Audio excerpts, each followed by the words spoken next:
Welcome to another episode of Chaos to Clarity, where I interview leaders of some of the world's best tech companies about the strategies and principles that it takes to build a successful business. If you want to find more episodes or free resources to help you grow your business, just go to chaostoclarity.io. All right, welcome back to another episode of Chaos to Clarity. I am Eric Weiss, and I'm here today with Daniel Marashlian, co-founder and CTO of Drata. Daniel, how are you doing today? Great. Thanks for having me. So good to have you on the show. One of sort of the big dogs in the San Diego tech ecosystem. I've been following your journey kind of since the beginning, but it's really exciting to kind of hear from your side the story of Drata. So why don't you maybe just sort of give me a little bit of background on yourself, and then sort of what's that founder journey origin story that got you to found the company? Yeah, of course. I'll keep it relatively brief. All good. Let's see. I'll round back to this in a second, but I grew up in a little weird town called Sedona, if you've ever heard of it, little tourist Oh, I town. got I got married in Sedona. I Oh, love it awesome. Awesome. Yeah, I grew up there. Yeah, a little hippie tourist town. But again, I'll come back to that in a sec. Grew up classically trained programmer, went to, have a computer science degree, and went into the industry. When did I start? 2004. And the reason why I say that is 2001 was the dot-com crash. So I there. started university before in the dot-com boom and then Hmm. exited in the crash. And so, while you're going into university and figuring out what you want to do as a young kid, it was like, whoa, this is really exciting, and the internet and the boom, and okay, let's do that. And then on the exit, it was like, oh shit, I gotta find a job. Like, the Hmm. salaries are probably cutting like 70% or whatever. So I landed at a community college in the Phoenix area, and we were actually building learning management systems before like Blackboard and Canvas were even a thing. And so it was pretty cool to like big data volume and scale and importance for the lives of 60,000 students. And so that was really fun as a first roll into there. And while that I think kicked off my love for programming and the internet and big data processing, it was an interesting role because it just didn't, I don't know, just didn't fit my vibe of like, I don't know, just being in this box and like having this bureaucracy of this university. And while I think there was great people there, it was just this like very bureaucratical kind of thing. And then on the flip side, you also had employees that were just like literally there for their pension. Like they're decent at what they did, but like in at 8:30, out at 4:30, like don't care after 4:30. And Hmm. so while I'm trying to learn and absorb every single thing I can as a new member in the industry, it was just like it was hard to learn fast. And so Hmm. I couldn't even imagine now with the like remote culture and the COVID kids, and like you got to be around people to learn. So I definitely feel for that generation. But so fast forward there, got a master's degree in leadership and realized that I was like, I got to do my own thing. And Hmm. so from there, I've been starting companies. So it's almost been 20 years now. But the reason why I brought up the Sedona thing was back to that like entrepreneur journey. I feel like that's kind of where it started from. If I continue to do reflection on it in my life, is that in Sedona, it's a small town. It's like less than 10,000 people. It's tourist, driven economy. You go there as a tourist, people fall in love with it, they want to move there, and they leave within a year. And the reason is there's no work for them.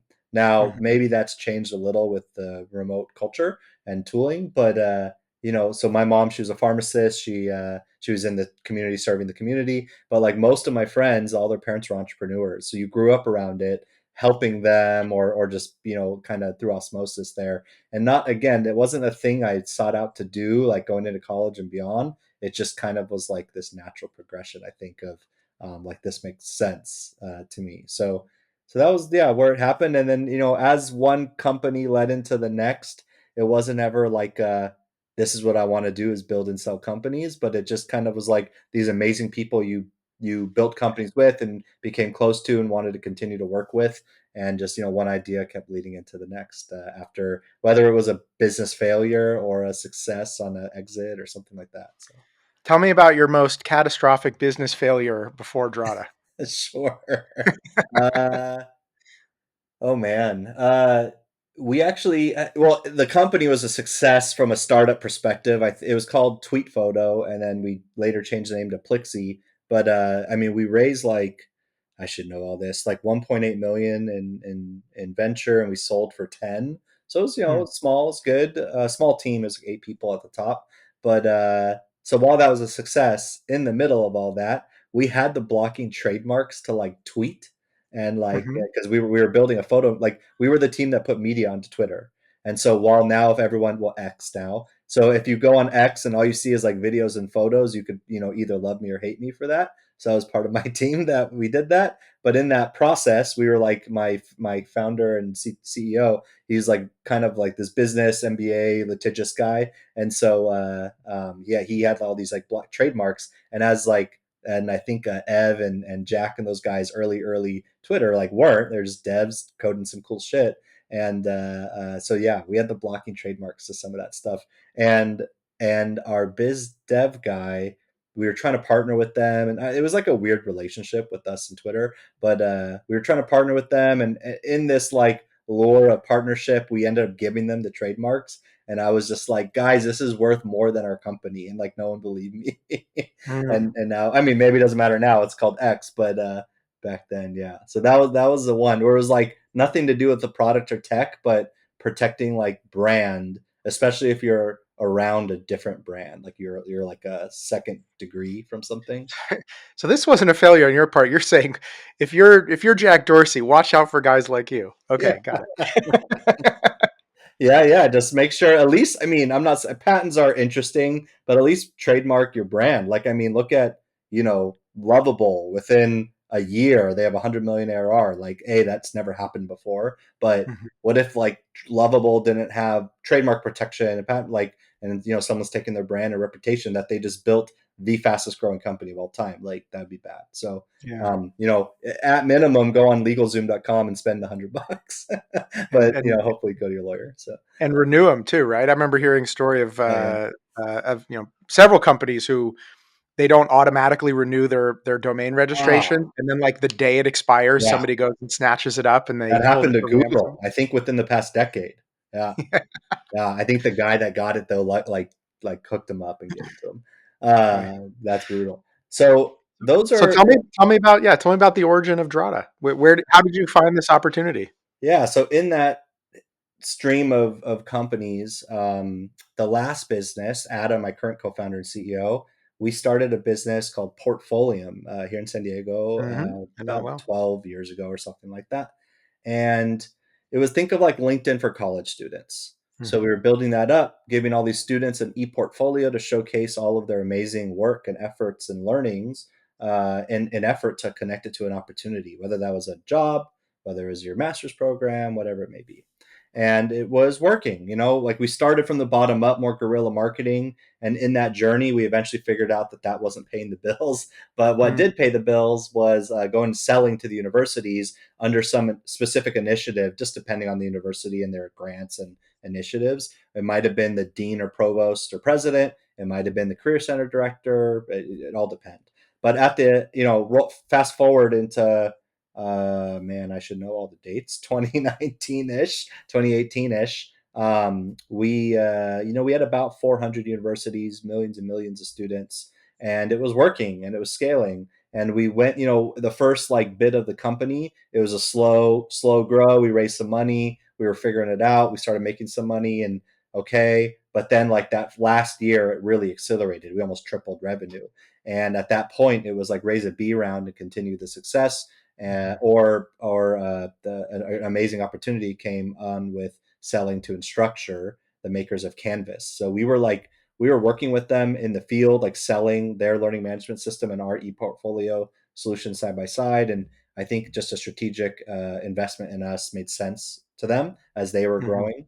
So we ended up selling the business to them. But if you back up just a bit before then, like GDPR came out a year or so prior. In the online education, or yeah, like online education and internet kind of applications dealing with students under, or sorry, people under 13. There's like the Child Online Protection Act. There's man, there's too many acronyms. FERPA. It's like federal. Oh, I should know all this stuff, but it's like student data protection. Obviously, GDPR around the privacy in the European Union. CCPA came out. So all of these acronyms, an acronym soup that I just keep calling the compliance hammer. Mm. And then at the same time, we were selling to all these universities. And, maybe the first 50 universities, the CIO or someone like that in the procurement process of they're like, hey, I heard amazing things about this tool. My provost is thumbs upping it. I got to do my job. And how are you going to protect my student data? And at the time, I mean, it was like, we're on AWS, everything's all good. And it was like, surprisingly, that actually worked half the time, which is, maybe not the best in the security of these universities. But B, they would send us these giant security forms or whatever it may be. And so after hearing this 50 times and saying, do you have a SOC 2 or a certain, ISO 27001 certification process? We had to, okay, it was like, all right, enough is enough. I'm tired of being up until 3 a.m. filling out the security forms. Let's go do Mhm. the thing. So you go do the thing. We're a smaller firm to go get a SOC 2 report and go through the audit process and preparation for all that. You don't know what you don't know. You hire consultants. You rip some engineers off the roadmap to go do whatever, and it's disruptive to the innovation of a young startup. Now, the outcome of that is a report at the end of the day, an attestation that you can use to help prove your security program to buying parties and build trust. And that helped accelerate deal flow. So while the average ed tech deal flow is like 18 months on average, ours was like 90 days. So our Mhm. sales team's kicking ass with and everything we could do to help accelerate these pipelines. But it was from if you step back, it was really cool to see as an entrepreneur, like, whoa, this compliance thing, this compliance hammer that we keep getting hit on with COPA and FERPA and the accessible like ADA, the Accessibility American Disability Act, and now SOC 2, like all these things that we would adhere to in the product and process was accelerating these deal flows and becoming actually I always say like an arrow in our quiver Mhm. in the sales cycle. So so Drata really was built within Portfolium, Yeah. and then as Portfolium exited, you went off and said, "Okay, let's take this thing Yeah, so out there in the that's world." like where we got. So then we sold to Instructure, and great. You kind of as you go into a new company, it's you usually go in hopefully, and I learned this a few times, so maybe we'll go back to this lessons learned of selling a company. But like Mm. I went in over the top with open arms into Instructure of just like very positive, enthusiastic. Like even though this is my baby, I sold. Like, hey, let's do it for the greater good of Instructure and Canvas and all the students, and let's meet all the teams and do everything they can and just go above and beyond. So I was working with the security and compliance team there. And even though there's an amazing security team when I was there, it was like, okay, I'll go do the SOC 2 stuff. And I got a million Jira tickets and screenshots I had to do and meetings. And it was just kind of like, this is a little crazy because this is how I did it at the 45-person startup, not at a 1,500 person enterprise. Mhm. And whatever, you go do it. And then you learn, you go through the next year, and the next cycle came around, and it was like, hey, I think we can automate some of this stuff. And because it was a lot, right? I mean, it's a big enterprise. You had to deal with a lot of stuff. So yeah, it was like, AWS has all these APIs, GitHub has all these APIs, Okta has all these APIs. So maybe we could like start automating it. Around that same time, Instructure actually bought by a PE firm, and that kind of, whatever. We left the business at that process and started Drata. So as Adam, myself, and Troy, our other co-founder, Troy was running our sales program at Drata or at Portfolium. So he is co-founder and running go-to-market at Drata. Uh, we were all like, okay, what do we want to do and sell? We really like the B2B space. We feel like we worked well in the past 7-8 years doing that. We knew we wanted to go find and build a painkiller, not a vitamin. And I think Mhm. Portfolium was a vitamin to the education systems and student Mhm. success, where we wanted to go build a painkiller, something that just someone absolutely hates and will pay money to get rid of this problem. Mhm. And Mhm. all roads kind of kept coming to supporting engineers and the security people in there, and this problem that we faced, which was like this compliance hammer. Let's go automate it for our peers. So that was Mhm. kind of the birth of Drata. Wow. Okay. So, like, if I'm a startup in security and compliance is always kind of the last thing on my mind. I'm Yeah. just focused on building the thing. So, but what Yeah. you're saying is hey, if my sales process is getting locked up by not having certain compliance, um, at what point should I start thinking about implementing something like this? Absolutely. Yeah, regardless of Drata or not, you don't need Drata to go do an ISO 27001 process, right? It's like a Mhm. security framework from the International Standards Organization that kind of says, hey, you're going to host customer data in the cloud. You don't own the network and the controls and the servers anymore. You should follow these programs and processes to ensure you're running a good, secure program, right? Mhm. Um, no one's forcing you to do it. It's not a law. Now, things like HIPAA, GDPR, CPRA, the Mhm. California Privacy Act, those are laws, right? Mhm. Mhm. SOC 2, ISO 27001, NIST 853, like the government stuff, they're like industry certs, industry practices. Right. But if you're going to go and make a startup, to like a B2C startup, and you're gonna, I don't know, off the top of my head, help I don't know, people find dogs, whatever, like the people aren't gonna care. Maybe they Mhm. care that you're like doing it secure. Sure, that's a cool story you can tell, but like, I don't think it's really gonna hurt you. If you're gonna go sell and build a startup for like, I mean, the new hot trend is AI, right? And like Mhm. enterprises are spending a lot of money on AI, and you want to go target the Fortune 5,000 or maybe like commercial accounts, kind of like Drata. We're roughly 700 employees or so. Like, okay, you're going to go try to sell to Drata. My security team won't even talk to you unless you have a security program. Mhm. If we're gonna pass data through you to you, so that I would say the earlier the better. Obviously, depends on your business who you're selling to. But if you're gonna go sell to businesses, it's spidered down from, I don't know the exact time window, but like 12, 15 years ago. Like the SOC 2 program came out of the AICPA, which is American Institute of Certified Professional Accountants, the We're CPAs, right? That's the people gonna that have to we're gonna have to make a whole glossary to go with yeah, this we episode. do. We do. It's like acronym soup in my head. But Yeah. the CPAs that you go do your taxes with, right? This is the organization that certifies all those people. So all the Mhm. businesses were going to them for like financial audits, and they're like, "Hey, we're starting to put all these workloads in the cloud. Maybe we could start a program and process and train up auditors to ensure the proper security around this." So that's a SOC 2 program, or SOC 1's more financial. So in that world, it's a good program to start. And if you the earlier you do it, the easier it is. And then as you hire new people, as you bring on new servers, as you deploy new software like an Okta or GitHub or whatever, it just becomes part of the culture of how we automate this evidence. And then you'll wake up one day and you'll have a good sized business, and it'll all be automated through a tool like Drata, where Mhm. those frameworks that you want to adhere to help accelerate your sales cycles, um, it's just easy. Now, at the same time, I'm talking and focusing on sales. It is a great tool for that. I mean, the output of it is you run a well-oiled machine and a better secure program for sure. Yeah. But a lot of times people think, SOC 2 or whatnot, it's kind of like a check the box and a sales tool, which they're not wrong. I wouldn't say 100% right, but it's almost like the key to the party.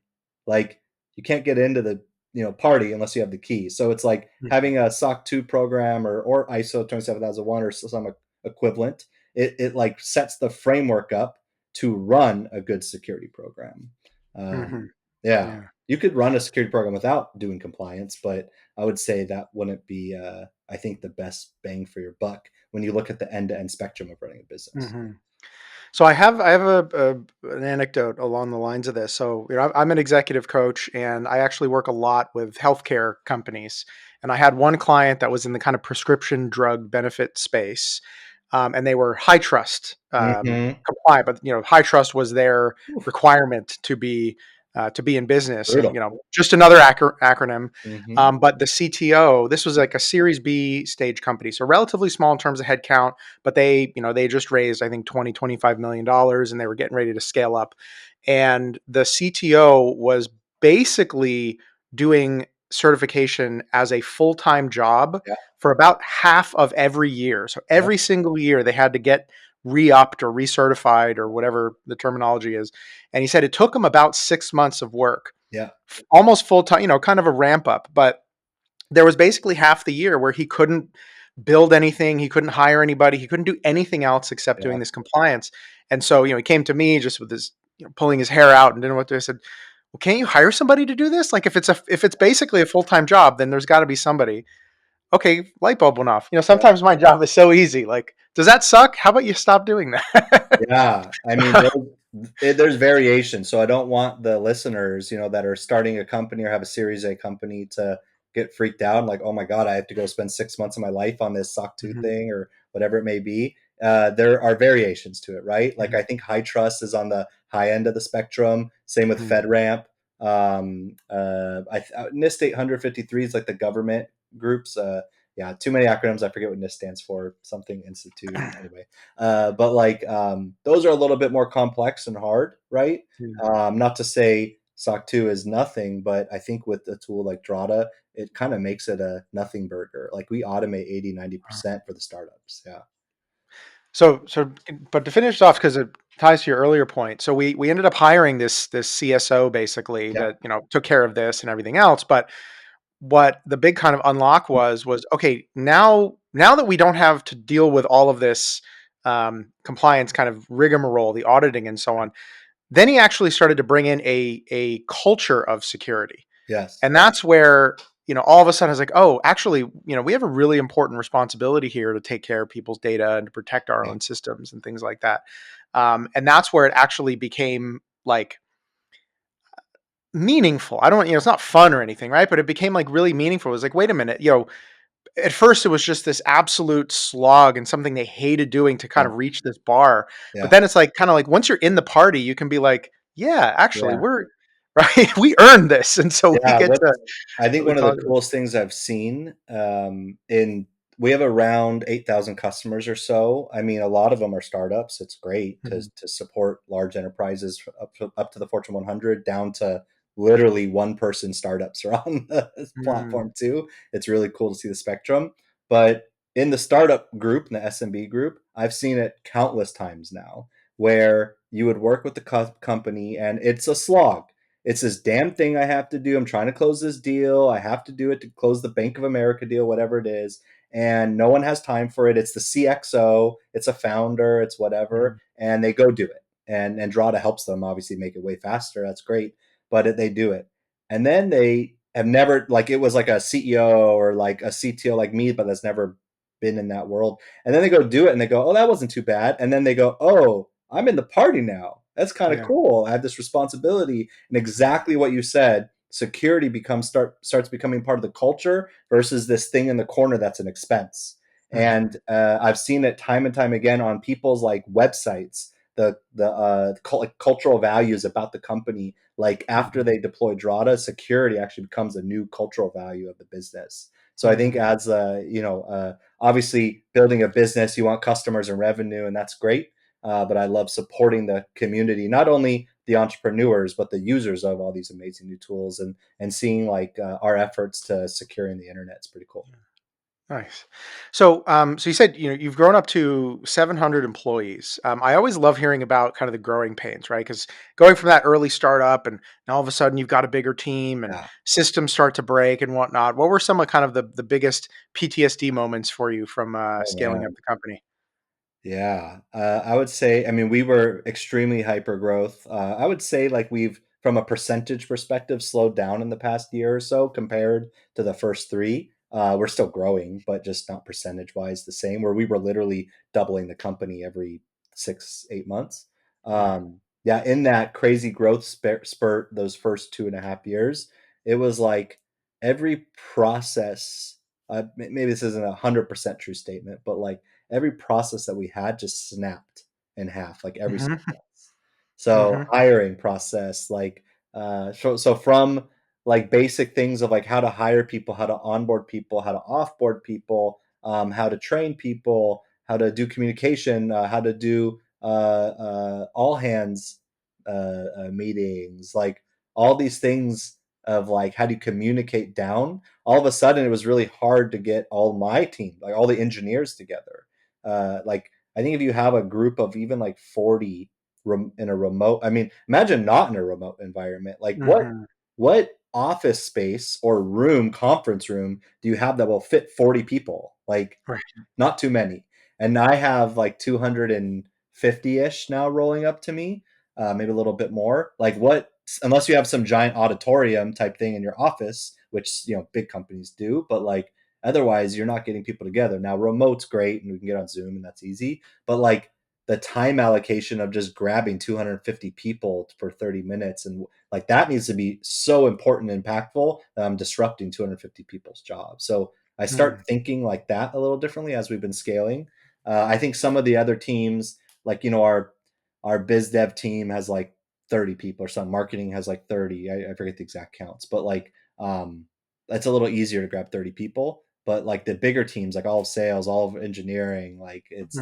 it's a little harder. So we have to be very kind of mindful of the content, like the time, because we're obviously there's a lot of pressure and work on everyone to Yeah. grow. Well, So especially in the tech world, engineering is often the team that sort of scales up the most, and it's also a very complicated workflow, yeah, complicated process. So, what were some of the things that were the biggest unlocks for you in terms of being able to scale up engineering? yeah, we hit around, oh, let's say like 100 people in R&D. So that's Mhm. product and everyone, right? The whole gamut. And I feel like that's where my mind couldn't keep up with it anymore. And I Mm. probably didn't hire soon enough or promote or whatever it was soon enough to start like layering and in the org. It was almost like all of them just rolled to me at that time. My Mhm. product peer is a peer to me, so all the product people go there, but we work as one big unit, and like we have a pod model. So like, it's kind of like that Amazon two pizza pod kind of Mhm. concept. So it was like when we got to about 100 people, it was like I literally can't like keep stream of the work. It was just too much going on in one head to like be ingrained in the details. Obviously, even at today's scale, our tech org's like roughly 300 now, a little more, and it's like I know all the work streams going on, but I don't know all the exact little details. And so in that world, it was like probably didn't hire fast enough and like layer it in. And so around then I started doing it, and it takes time to ramp. And we hired some great people that have helped us scale and build and distribute and take ownership. And so that's been great. That was one thing I think that like broke early on. Another thing would be really understand your customer, and I would say that's something that we're maybe dealing with now compared to the first, call it 2-3 years of the company. First, just call it chapter one, chapter two of the company, wherever you draw the line. Chapter one was like find a product market fit, and which we did find extremely fast. But regardless of that, it was like, okay, now like go build for that and scale and grow the customer base and understand revenue and metrics and blah blah blah. And we did that. And at large, they were all small companies. Like let's just say companies under 1,000 employees, right? And as we went into chapter two, it was like, hey, we realize everything we need to start doing is we need to start looking towards the enterprise. And so it was like uh, back in the day, like yeah, so whatever, 2 years ago, we kind of like set the bar at like 500 plus employee companies. Okay, we really got to start understanding the workflow and streams of these companies in the GRC space, which is what we're in, the governance, risk, and compliance. And okay, if you're going to go hire a CISO, like what are their pains and what do we need to help automate? And so we started doing that. And then as time went on, every 6-8 months or whatever it was, we kept raising that bar. And so now when we think about enterprise, there's definitely a bar. I mean, there's the Fortune 100, right? That is Mhm. different. And we have a few of those, which is great. But like the core bulk of like where marketing goes out, where sales is focused, there's a range. And then engineering tries to think a little ahead of that range. But what's really great is like you're seeing these Fortune 5,000 companies come inbound that we're not like directly targeting in a marketing sense, but they're coming inbound because they really love what we're doing, and sales is obviously talking to them. That's really cool. And sometimes we hit these like really complex limits that these third party tools, and what we do very high level, super high level, is we help collect the evidence automatically for these compliance programs. So we help you set your program, then we help prove your program. So in the proving the program, let's just say you use Intune. Microsoft Intune is a device management tool from Microsoft. And we want to understand how you manage all your laptops or devices, desktop computers. So we can actually go to Intune's APIs and get information about all your devices and understand how they're configured and are they configured properly per the policies of that you've set in Intune. Well, Microsoft Intune was built more for like the actual management of the devices, not for someone like me in compliance that's trying to understand how you're Mhm. configuring it. So the way the APIs are structured are like not the best for us. Like I feel like normally I can maybe, let's just say easy math, there's 1,000 employees. Maybe I could go make like a few API calls and iterate through those 1,000 employees, and it has all of those data points that I need to assert. Well, Microsoft Intune's APIs just isn't built like that. I have to, for those 1,000 employees, I probably have to make upwards of like 100,000 to 500,000 API calls. So now all of a sudden I have to deal with rate limits and data pulling. And then Intune, as we go up and up and up, we're actually dealing with a customer right now that has 30,000 employees and they use Microsoft Intune. Also, Microsoft Intune has like these like limits on rate limits of their system that aren't just for the developers, it's also for their internal systems. So now we're fighting with this company's internal use of Intune and us, and like, so this is like my point was understand your customer and where you're going. If you know you're going to go to the Fortune 5,000, awesome. You have to like hire for that early on, which is hard to do because you're going to go try to hire someone that has done it and built it and scaled it before, but they're going to join a company that has none of that momentum. They need to go build it. So you're going to have to go find a very unique individual that like understands their experience of past, but like wants to change a little bit and move forward in the future, but use that knowledge to scale. And I would say, not to say Drata doesn't have amazing, smart people that have done things in the past, but at large, right, the customer profile that we've been building towards is maybe like the up to 5,000, maybe 10,000 type employees, like an Okta or a CrowdStrike. When you start dealing with like 30,000, 100,000 employees, the deeper complexities, it's a little bit more. So we're starting to like really dive into those with our engineers, and we're looking, even at hiring more people on staff that have that type of experience to scale to that level. So I would say that's Huh. like a lesson we've learned is that like, hey, we knew we were going, but in a great way, sales came in before us, and so now we're like, we're working and scaling with them side by side. So that's interesting. So there's a theme here around sort of proactive hiring or Yeah, hiring the right people earlier than maybe you had anticipated. So let's rewind the tape a little bit. And you were talking about scaling up the engineering org and having this sort of distributed pod model, not having the layering, early on. If you were to go back and do it again, when or at what point or what signal would you have said, okay, now's the time to start distributing the team, putting in layering, delegating, and so on? yeah. I mean, every company's different scale, right? But once you start finding product market fit and Mhm. it's like, oh my God, this is working, like let's scale up, maybe you raise a B round of capital or whatever it is. um, Split the org into like two tracks. This is engineering lens, Mhm. is like application development and platform engineering. And I think Mhm. platform Mhm. engineering, the purpose, at least the way I visualize it, is the customer are the application developers, and the application Mhm. developers are building stuff for the customers. And Right. that I think separation is helpful for just like a different mind state of the type of work that needs to get done. Because every time you need to go bug an application development pod where like, hey, we need XYZ, or the pipeline is this, or the database that, or upgrade node for this, or whatever Mm. it may be, Mhm. it's Mhm. limiting them and their capacity to innovate. And so I don't think we did that fast enough. We have an amazing platform team now, but it's like I think I would have rather started that just a little earlier. I think that would have Yeah. helped us. um, I So think so that's yeah, interesting. 'Cause I think the theme here that we're talking about is like is building capacity, right? Is having yeah, capacity before you're redlining it or running it to the rails. I yeah, have to deal with this a lot with my coaching clients, especially anyone that's coming out of the startup phase where you're so, cost conscious and trying to make, whatever, they're still eating ramen and Yeah. paying yourself no salary and just thinking Yeah. every dollar counts. Yeah. It's so hard for me as a coach to kind of help shift this mindset of you're actually trying to make investments in the future and building a capacity that you can grow into, Yeah. as opposed to stretching every resource super thin. And product market fit is that inflection point. Yes, for sure. The balance will be again.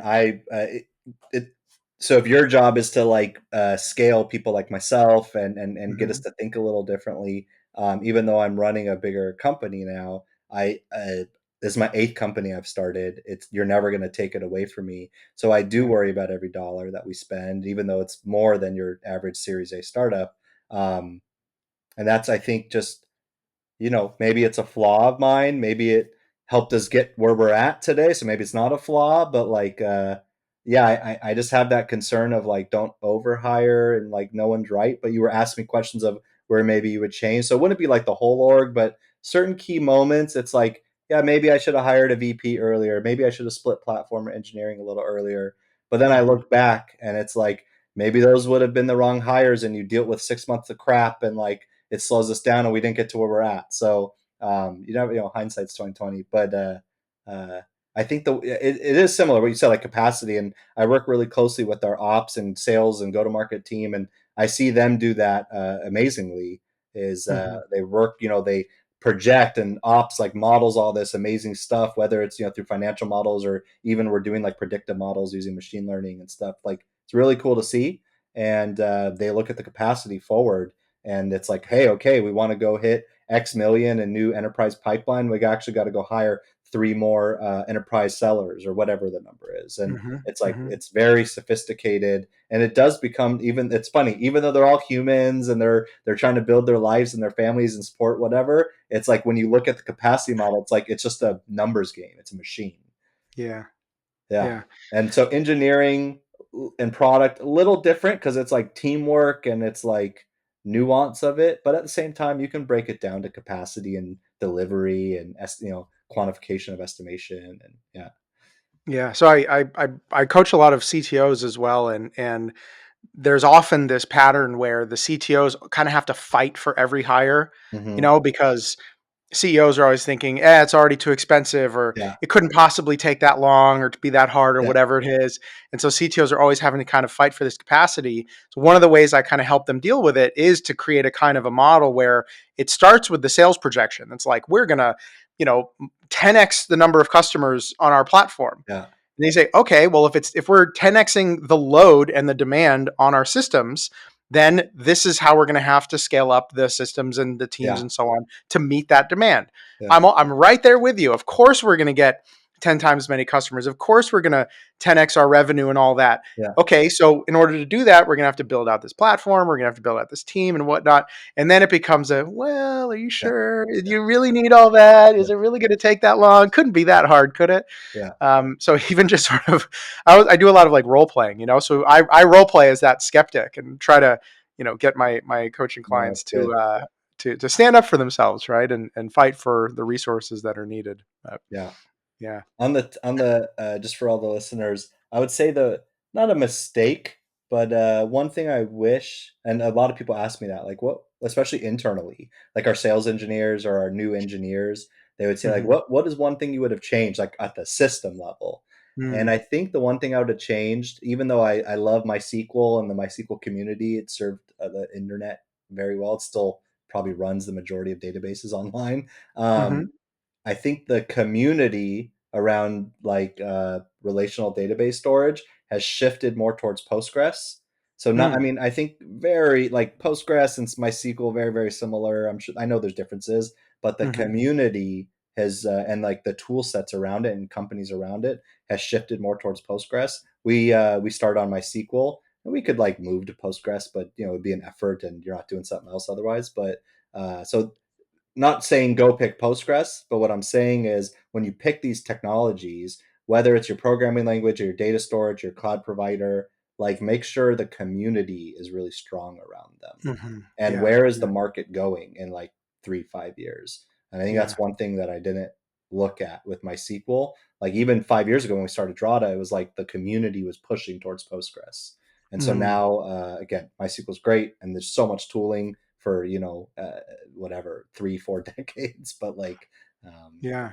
yeah, That's a really interesting insight. So also the community is tied into the talent pool. I mean, they're the yeah, same people. exactly, yeah, So one of the things that I always, as I'm a former CTO myself, so I dealt with this, as technology developed. I mean, I'm an old sort of Java programmer, and then as the world nice, moved to, PHP and Node and so on, I ran into this mindset of like, well, as I'm hacking the MVP and I'm building it in the language that I'm familiar with, yeah, I've got to then go be able to hire a team yeah, that can build and extend that thing. And so this was an epiphany that I had in my career. And now, again, it's something that I make sure my clients are thinking through as well. yeah, Choosing your tech stock is not always about which technology, certainly not which is the newest and coolest or whatever, but it's not even necessarily about the one that is the best to solve the specific problem. yeah, It's also about the talent pool, the yeah, availability and the price of yeah.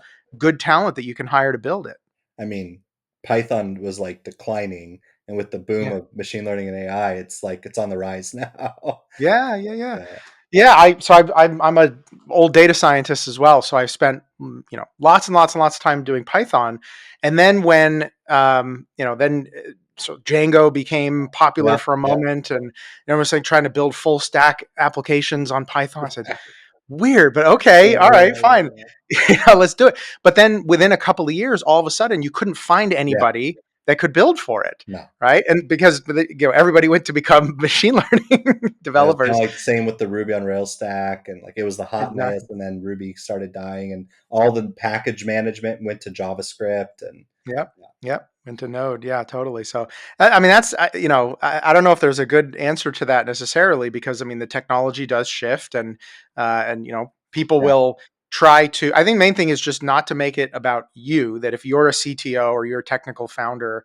um, don't build your tech stack just based off of what you know. yeah, Focus it on where, like you said, where the industry, where the communities are going yeah, and where the talent's available for sure. Yeah. So I'm going to zoom out a little bit. Before we wrap up, I love to kind of hear from you what your leadership principles or leadership style is. As a leader of yeah. hundreds of engineers, what are the things that are sort of the most core to your beliefs?